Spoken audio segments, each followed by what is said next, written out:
I had it all planned out. I wore my special socks, I put on her favourite aftershave. I lit a candle to set the mood.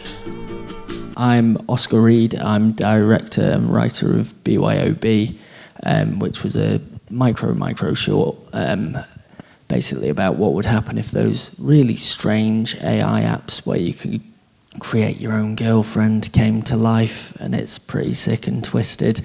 But yeah, teaching people about why that's not a good thing. I cooked her favourite meal.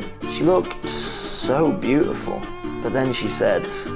So it's I suppose the genesis of that was it's a very silly short film, I guess. It was in response to a Raindance short competition where it was, basically I think the brief was unlikely love.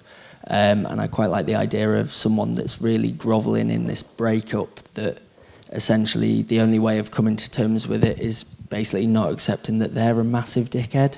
And actually maybe it was always the fact that they didn't have Sydney Sweeney's assets and political views that was the problem. So yeah, very odd. But yeah, that's my way of dealing with romantic failure in the past, I guess.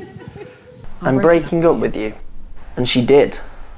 I suppose for me, one of the big challenges of that was the fact that you're sort of constrained in one of these briefs so that you were only allowed to actually tell the story within 1 minute. So it had to be condensed as a story.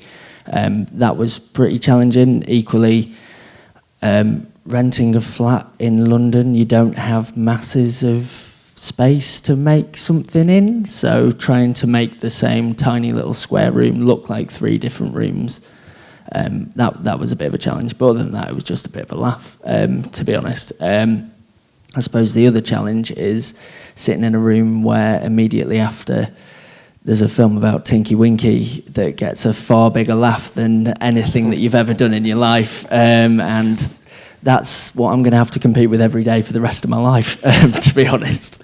But yeah, that's the challenges we faced. Really liked my ex's face, but in an ideal world, she'd probably have Angelina Jolie's lips, Scarlett Johansson's nose.